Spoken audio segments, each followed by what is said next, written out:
नमस्कार। भगवत गीता के इस यात्रा में आप सबका फिर से स्वागत है। आज हम नवे अध्याय में उतरने वाले हैं, जिसे राजविद्या यानी ज्ञान का राजा भी कहा जाता है।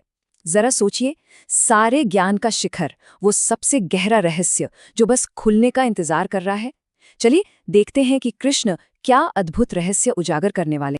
अध्याय की शुरुआत ही कृष्ण के एक बहुत बड़े वादे से होती है।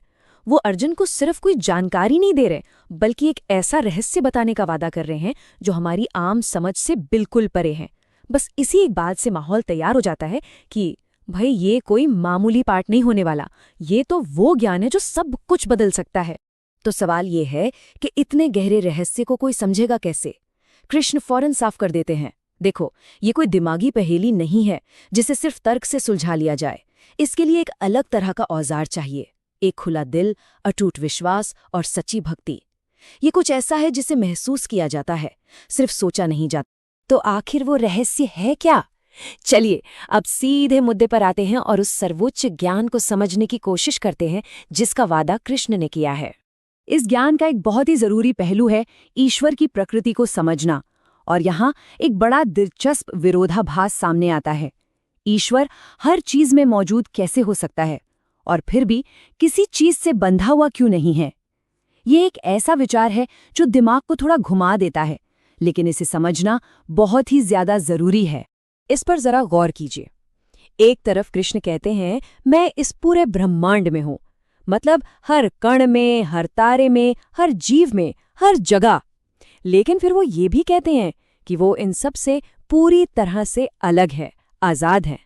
जैसे पानी में तेल की बूंद होती है ना, रहती तो पानी में है पर उसमें घुलती नहीं, कुछ कुछ वैसा ही। तो इसका हम सबके लिए मतलब क्या हुआ? इसका मतलब ये है कि ये जो पूरा ब्रह्मांड है, ये दिव्य उपस्थिति पर ही टिका है, ठीक वैसे ही जैसे एक स्टेज एक्टर्स को सहारा देता है। लेकिन स्टेज ये तय नहीं करता कि एक्टर क्या करेगा। हमें अपने काम चुनने की पूरी आज़ादी दी गई है, जबकि परमात्मा एक शांत साक्षी की तरह बस मौजूद रहते हैं। अच्छा, ये सारी बातें सुनने में बहुत बड़ी और शायद थोड़ी मुश्किल लग सकती हैं। तो सवाल उठता है कि हम इस विशाल अनदेखे परमात्मा से जुड़े कैसे? खुशकिस्मती से कृष्ण एक ऐसा रास्ता बताते हैं जो हैरान करने वाला रूप से सरल है और सबके लिए खुला है। सच कहूं तो ये श्लोक इस पूरे अध्याय का दिल है। ये दिखाता है कि सच्ची भक्ति कितनी सीधी, कितनी सरल हो सकती है। भगवान को कोई बड़े बड़े यज्ञ या महंगे चढ़ावे नहीं चाहिए। मतलब ये हुआ कि क्या चढ़ाया जा रहा है वो उतना जरूरी नहीं है जितनी ये बात कि किस भावना से चढ़ाया जा रहा है। एक पत्ता भी अगर सच्चे प्यार और भक्ति से दिया जाए तो वो ईश्वर के लिए किसी भी खजाने से बढ़कर है। यहाँ नियत, इरादा, वही सब कुछ है। तो सरल भक्ति का ये विचार हमारे रोजमर्रा के कामों में कैसे लागू होता है? मतलब हम इस दुनिया में रहें, काम करें, अपना योगदान दें और फिर भी अपने कर्मों के फल में न उलझें, ये कैसे मुमकिन है? कृष्ण इसके लिए एक बहुत ही असरदार तरीका बताते हैं।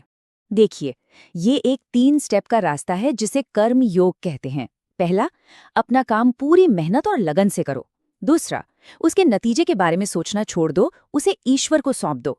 और तीसरा, जब कोई ऐसा करने लगता है तो वो अपने आप ही डर और चिंता से आजाद हो जाता है। और इस अभ्यास का नतीजा जिंदगी बदल देने वाला है। सोचिए, अपना सबसे बेहतर प्रदर्शन करना बिना इस चिंता के कि नतीजा अच्छा होगा या बुरा।